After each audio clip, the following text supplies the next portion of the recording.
James was enjoying his life on the island of Sodor, but he still had a lot to learn. "You're a special mixed traffic engine," said the Fat Controller.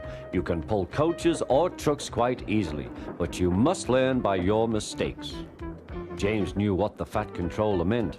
He could well remember that dreadful accident on his first day. "Be careful with the coaches, James," said Edward. "They don't like being bumped." Everyone came to admire James. "I'm a really splendid engine," he thought, and suddenly let off steam. A shower of water fell on the Fat Controller's nice new top hat. Just then the guard blew his whistle, and James thought they had better go. Go on," he puffed to Edward. Don't push," replied Edward. The coaches were grumbling too. Don't go so fast! But James didn't listen.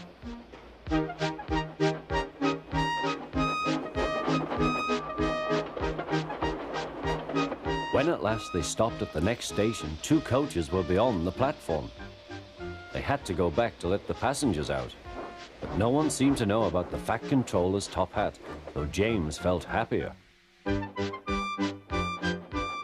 Presently they came to the station where Thomas was waiting with his 2 coaches. "Hello, James," said Thomas. "Feeling better?" "That's right." "Oh, that's my guard's whistle. I must go. I don't know what the Fat Controller would do without me to run this branch line," and he puffed off importantly. Edward and James passed the field where James had had his accident. The fence was mended and the cows were back again.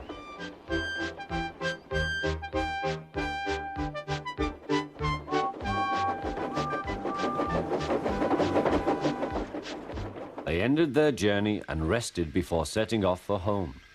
James was still wondering what the Fat Controller would have to say about his top hat.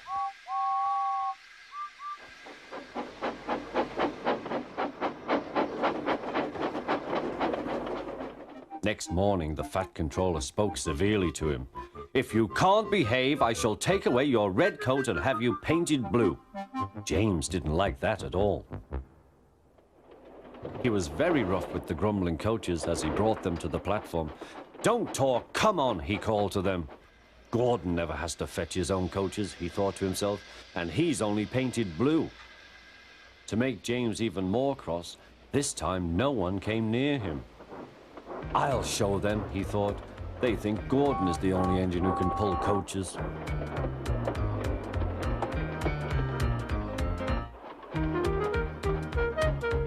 Hurry, hurry, puffed James. You're going too fast, replied the coaches. James laughed and tried to go faster, but the coaches wouldn't let him. "We're going to stop," they said. "We're going to stop."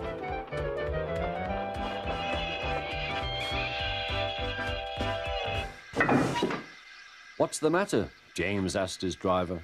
"The brakes are hard on. Leak in the pipe, most likely. You've banged the coaches enough to make a leak in anything."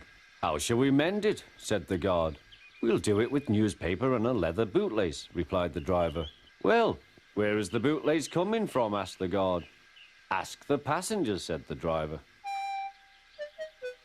"You have a leather bootlace there, I see, sir," said the guard to a smartly dressed man. "Please give it to me." "I won't," said the man. "Then," said the guard, "I'm afraid the train will just stop where it is." The passengers all said what a bad railway it was. Then they told the man how bad he was instead. Everyone was very cross. At last he handed his laces over. The driver tied a pad of newspaper tightly round the hole in the brake pipe, and James was able to pull the train.